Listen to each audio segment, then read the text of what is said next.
You're listening to a podcast from the South China Morning Post.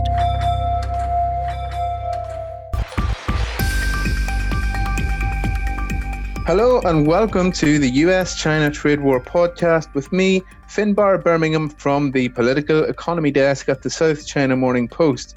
It's a beautiful spring-like day in Hong Kong. The sky is blue and it looks quite warm outside, but I wouldn't know since I've been isolating and socially distancing all week and probably lacking in vitamin D. It's been another rapid week of news pertaining to the global coronavirus pandemic. We are starting to see some real material chunks being taken out of the global economy. I'll be joined on the line by John Carter and Zhou, the political economy editors here, all of us from our respective cubbyholes dotted around Hong Kong to discuss the damage that is currently being done. And then I'll be delighted to be joined by David Dodwell, our columnist here at the South China Morning Post, Executive Director of the Hong Kong APEC Trade Policy think tank, who has spent decades studying global trade and supply chains. I've asked David to dust off his crystal ball and channel his inner Alvin Toffler, and we're going to find out what he thinks will be the lasting legacy of Covid-19 on our globalized economy. Stay tuned.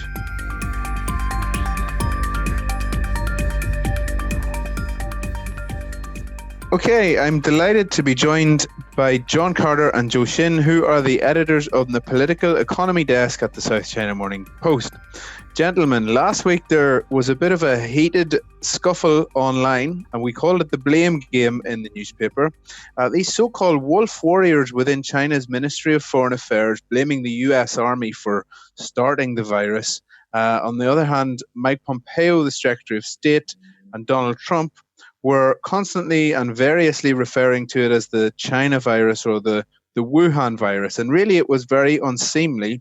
This week, it has developed somewhat, and we've seen some of the steam come out of it, with the Chinese ambassador to America seemingly taking a bit of the heat off, and things seem to have had a more conciliatory tone in an interview he did with the Axios publication. Zhou, are we starting to see an internal power struggle, or have we seen that within China's Ministry of Foreign Affairs over the past couple of weeks in relation to the approach to the United States and to the messaging on the coronavirus? Yes, thank you, Finbarr. I think after last week's kind of war was, especially on the Chinese side, I think they realized it's a little bit going too far. So that's why even you can see from Zhao Lijian himself, he has been toning down his rhetoric as well. And from all these different channels, from all the way up from Zhao Lijian to Cui Tiankai to even Xi Jinping himself, the tone has changed. Basically, it's saying China is sending the message saying, this coronavirus is a challenge for all human beings. So it's a common challenge, and let's stop this blame game, trying to find out who is really who should be blamed or whose fault it is. Rather, the focus should be moving forward. And that's why, given consideration of the G20 special summit is going to be held in a couple of hours, and China's message is about cooperation, coordination, and also unity. Well, I think that's quite reasonable for China to propose such a position, given the fact that China has largely brought the coronavirus, the outbreak and control within China, although the situation in other parts of the world are getting really serious. So China is trying to play a role, a kind of, the reasonable man in the room. At the very beginning, China was widely blamed for the cover-up, for lecturing the Dr. Li Wenliang, for not alerting WHO, for not allowing US experts into China. And now China is trying to turn the table, saying, yes, we may have made some mistakes at the beginning, but that doesn't matter anymore, because moving forward, you need my masks, you need my experiences, and I'm willing to offer the help. And I think that's the Beijing's position now. And that's also what Xi Jinping will not walk into the room when he turned on this video conference this evening. I think that's a message going to be from Beijing for the rest of the world. Yes, and John Carter, from President Donald Trump, we have seen a toning down of the rhetoric. You mentioned earlier Pompeo seems to not have gotten the memo with his refusal to sign a statement from the G7 if it wasn't referred to as the Wuhan coronavirus. But just in terms of the relative wider cooling, do you see that as fear over escalating what is a dangerous situation at a time when the global economy needs cooperative and multilateral working together? Absolutely. I think that it's suddenly dawning on people that this is a real global crisis, on the order of the Second World War, perhaps, where everybody has to choose a side. And in this case, the side is humanity, to save as many people as possible and to repair the global economy as quickly as possible.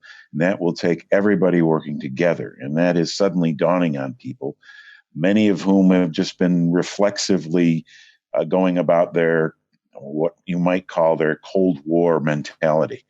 But now what is required in order to solve the problem is cooperation. Indeed. And the problem itself obviously was revealed in greater detail this week. We saw some horrible numbers from China last week. This week, it's been the turn of Europe and America. We've seen some forecasts for the US economy to drop as much as 50% in the second quarter of the year, which is absolutely mind-blowing. We've seen PMI numbers, the Purchasing Manager Index, come out of Europe, which shows far deeper recession predicted than even during the global financial crisis, which threatened to derail the European Union and the Eurozone in general. John, there are bazookas going off all over the place. The Fed has gone all in, the biggest intervention in history. The US government is passing a $2 trillion support bill, and yet China is seemingly keeping its powder dry. That's right. And this is a matter of debate. On the one hand, you have the question of whether the Chinese government is doing enough. And I would note that the prominent investment bank, CICC, slashed their economic forecast for China for this year from 6.1% before to 2.6%, and said that what the Chinese government has done to support the economy is, quote unquote, insufficient. Now, in the Chinese government's defense, they came to the world economy's rescue back in 2008, passing a massive economic stimulus program. But the unintended consequences of that, the side effects of that, are still with them today. Massive debt, excess capacity, infrastructure projects that have very little usefulness. I mean, everyone has heard about the cities that they've built with very few people living in them. And so they're very wary about going all in as they did back in 2008, and understandably so. What we're likely to see, and I want to emphasize the Chinese government has not done nothing. They've done quite a bit, and there's likely to do more in the days and weeks ahead. But it may not come to resemble what they did back in 2008 or what the U.S. is doing now. One thing I would like to highlight is the economic decision makers. We all know that Xi Jinping came into power with this Xi-economics, which is about deleveraging, cut excessive capacity. And his top economic aide, Liu He, has famously written articles that saying, basically what lessons we can learn from the global financial crisis.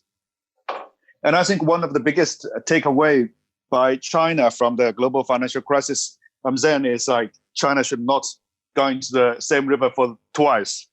I mean, do not get into the big stimulus again. And basically that's the mindset behind China's economic policy making these days. So it's very difficult, or I must say the threshold is very, very high for China to announce a new round of stimulus.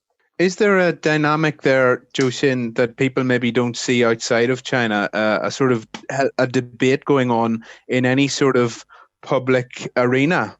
Well, I can see that there is still debate within Beijing about whether China should be more aggressive in terms of stimulus and monetary easing.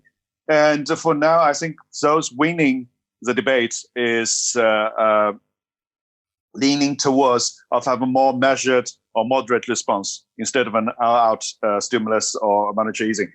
That said, the Central Bank of China, the People's Bank of China, is still under huge pressure of cutting the 1-year deposit rate, which will help the banking system a lot. Because when you're telling banks to lend cheap money to the borrowers on one hand, on the other hand, you have to lower the cost for the banks a little bit. Otherwise, the banking system cannot be sustained.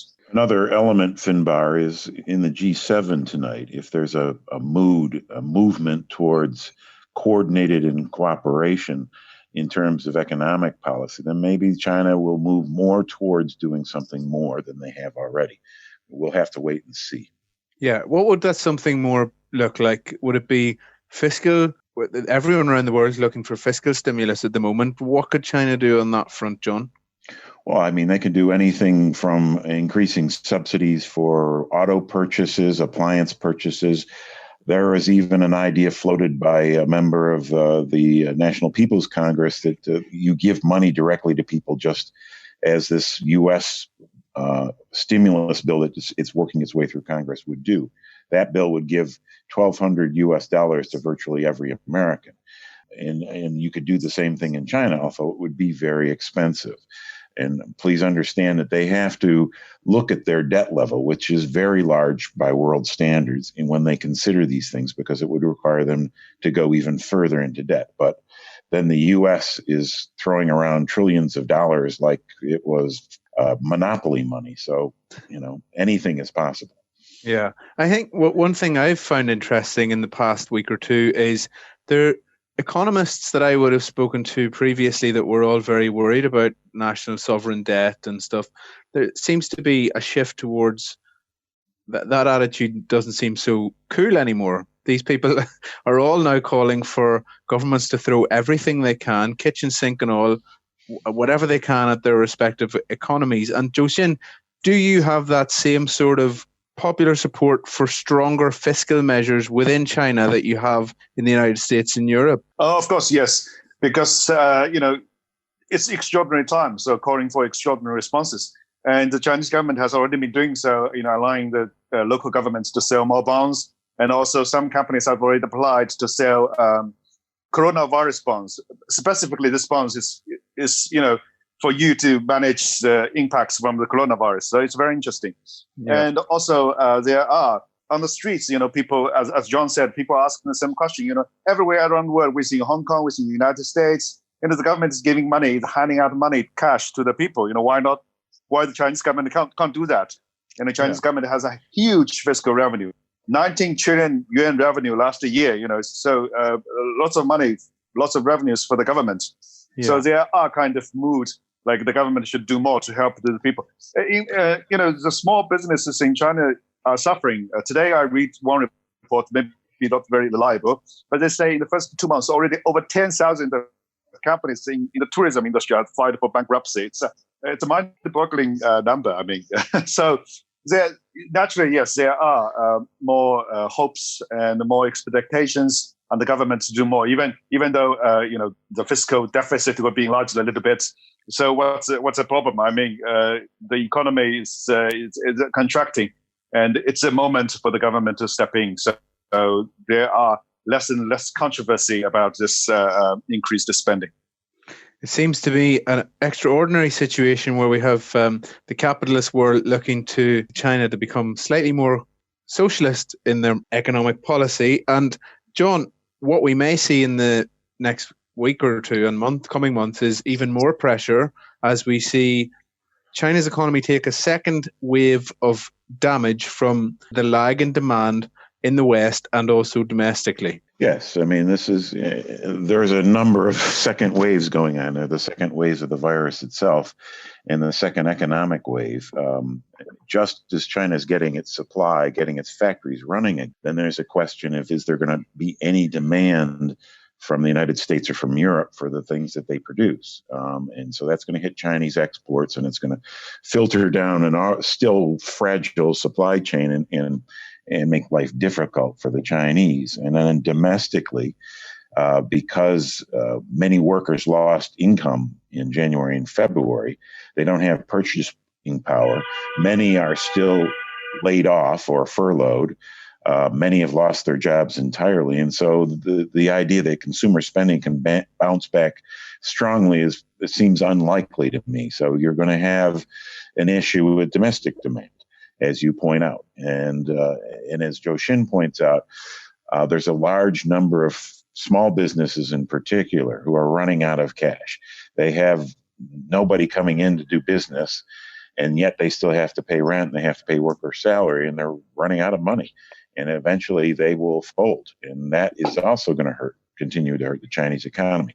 I'm not saying there's a collapse coming in the Chinese economy, but they're not out of the woods yet. Absolutely not. Well, look, John, Zhou, that has been most interesting as ever, and we've had it peppered with some live traffic sounds from your respective apartments dotted around Hong Kong because, again, we're having to do all this remotely at the moment. Thank you so much. Thank you, Finbarr. Thank you, Finbarr.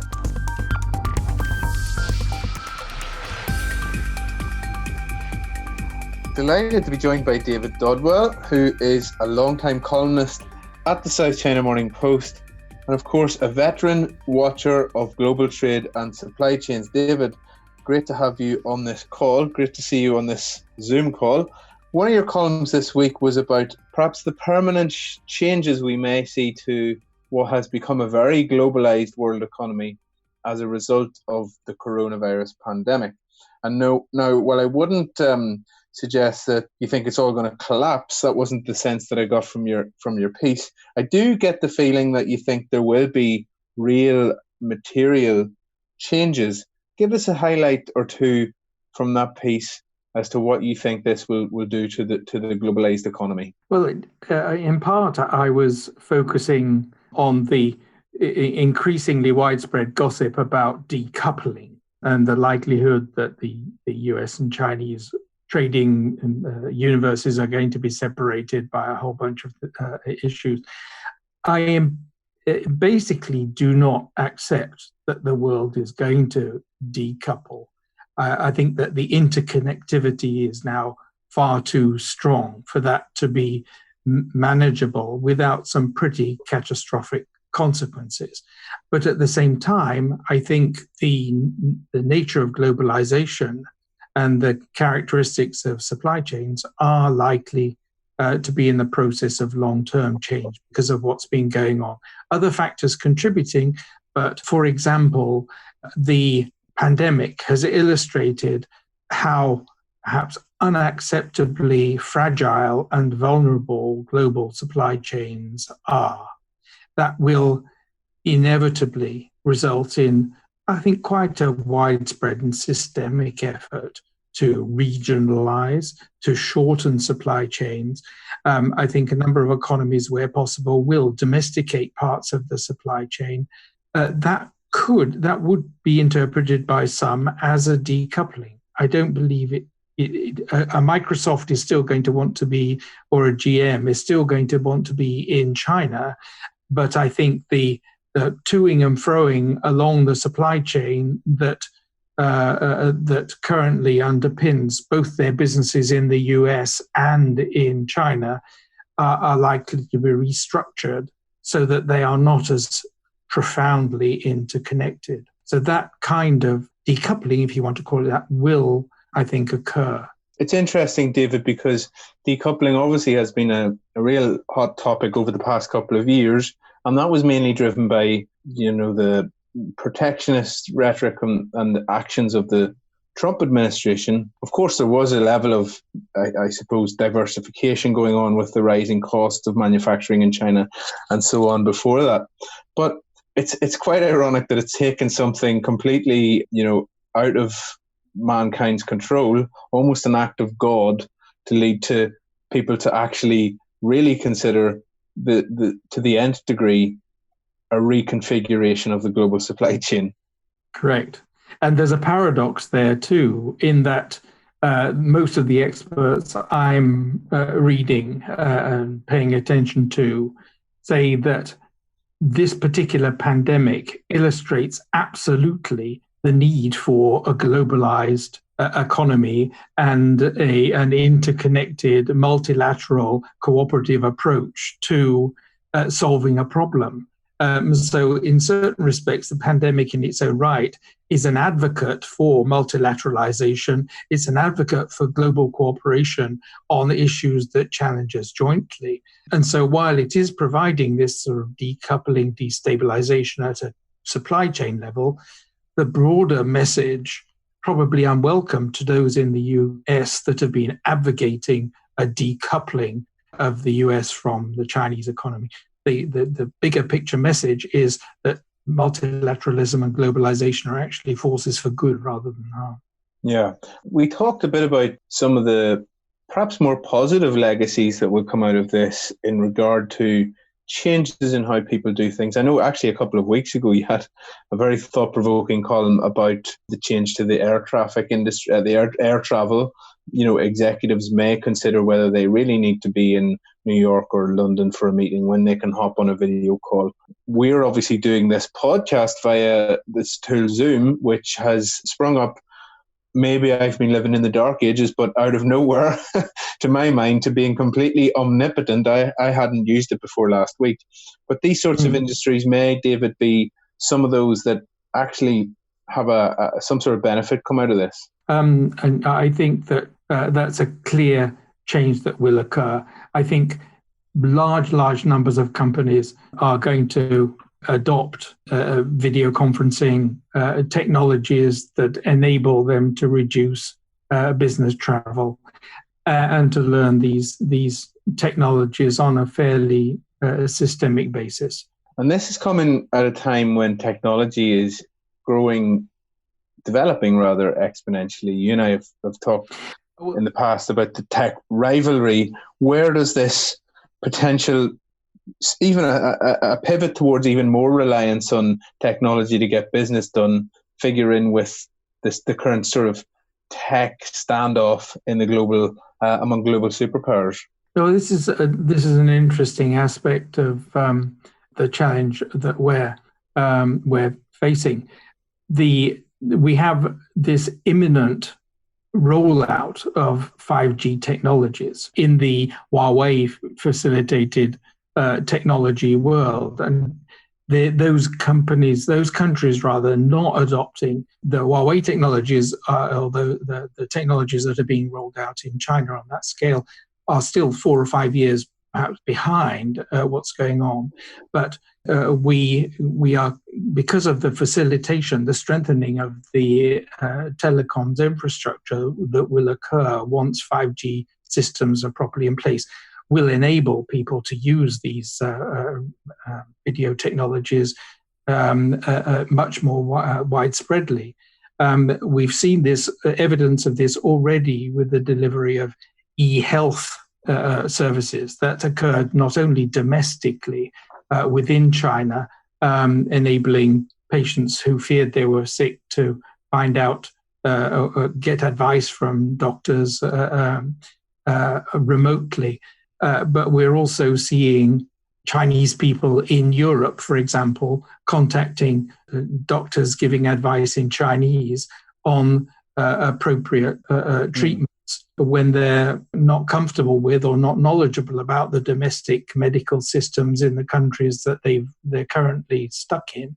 So I think the proliferation of things like e-health services, e-education services, clearly, as schools are being disrupted badly, are also likely to see a quantum jump in tradability, if you like, because with the new technologies facilitating that. Yeah, and one thing that's actually come to my mind over the past few weeks is this is the first time I think that we maybe as a general public have seen the real value of 3D printing as well. You look at the manufacturing of medical devices, people printing ventilators in the United States and in Europe. For me, it's always seemed almost like a sort of quirky, ethereal technology that doesn't really have penetration in mainstream society. Maybe this would be a sort of Rubicon moment for that sort of technology and how it interacts with the world of trade. Yes, I think this is yet another example of how the catalyst here is going to trigger a number of quite fascinating changes. I think a lot of people, even weeks ago, believed that there was a possibility this pandemic would be a V-shaped problem, that it would hit us hard but quickly be resolved. It's now pretty clear that this is not going to be resolved quickly, that it's likely to be at least a year long, perhaps longer, and at least a year to a year and a half before we get vaccines that would be suitable. If we have a problem that endures for 18 months, 2 years, then the likelihood of really systemic change occurring is very, very high. I believe if this were to have been a short, sharp shock to different societies, then businesses would have, as they did after SARS, would have rallied back to old habits. I believe that the longer this problem persists, the more likely it is that really quite systemic changes will occur, particularly huge problems, say, for the aviation and tourism industries, which are going to be crippled over a 3-month period, a year's period, or a year and a half of lockdowns and so on. Travel restrictions will have absolutely fundamental impacts on the structure of the global tourism business. Yeah, I mean, at what point does the abnormal become normal? I mean, surely a year to 18 months is long enough for people to become accustomed to doing without something. You know, you sort of unlearn these things. A good example, actually, David, is the cruise industry is probably something that won't see 2022 if it goes on for a year or if it goes on for an 18-month period. I mean, that is something that will be relegated to the sands of time. Yeah, yes, it will. I mean, I think I can imagine immensely more cataclysmic implications for the aviation. I mean, we already have, if a Cathay Pacific has had to eliminate 95% of its services and is serving only 12 cities worldwide, that is in its own right completely destructive of their business model. It's not something that could be tolerated or lived through for a year or 18 months' time. They've got a very expensive capital equipment stuck on tarmac and hundreds and thousands of staff on standby, ready to go. The commercial consequences of something of this kind enduring for a long period of time are quite unimaginable. It brings into sharp focus perhaps what we have focused on over the past 2 years, and it maybe makes you realize that things like tariffs, things like non-tariff barriers, rather, as important as they seem in that moment in time, they really are quite minor in comparison to everything we've seen over the past couple of months, and the breakneck pace at which this news has developed. And trying to keep up with it has been a massive challenge as a journalist. I'm sure for you as a columnist, this really does put everything else that we've covered over the years in perspective. For sure. I mean, one of the issues I reflected on a couple of weeks ago was when I grew up in the 50s and 60s in the UK, the world that preoccupied most people like myself and my family was a very tiny world. We didn't travel far. We didn't fly anywhere. We ate with the seasons. I didn't know what yogurt was as a child, and it was an exotic discovery from Switzerland, in the 60s. I don't believe we'll ever revert to that kind of very tiny world, but I think there's a middle ground, which no doubt many people with acute concerns about the environment and the harm we're doing would celebrate, but a lot of people would not. The urbanization that we've seen over the recent years is also much less easily sustainable without free and unfettered trade, because people living in rural areas, as it was the norm 40 years ago, were much more self-reliant and didn't depend, as you structurally have to depend in a city, on imported, purchased goods that you have no capacity to produce yourself. So the new, much more urbanized worlds that we occupy can't simply revert to what existed in the 50s and 60s. Where the middle ground will fall, if this endures for a long time, is uncertain. Yeah, it's going to be really fascinating to watch it unfold. You mentioned 18 months. I hope it won't be as long as that, but I think we have to really, at this stage, expect it. But David, look, thank you so much. Fantastic to talk to you and to get you back on the podcast, and we'll talk again soon. Good to talk. Bye for now. Hope you enjoyed this week's podcast. Thanks again to David Dodwell for joining us on the show. David was involved in our Behind the Tariffs series of podcasts last year that we made at the South China Morning Post. This was where we got the real human stories of the US-China trade war, and at the moment it feels a bit like a quaint moment in time, but definitely check that out if you've got some time on your hands. Please take a moment to like, share and subscribe this podcast. You can follow us at SCMP Economy on Twitter. I'm at F Bermingham. That's BER, not like the city. Thanks for listening. Wash your hands, keep your distance, and we'll see you next week. For more podcasts from the South China Morning Post, head to scmp.com, where you can hear more about technology, trade, culture, and society.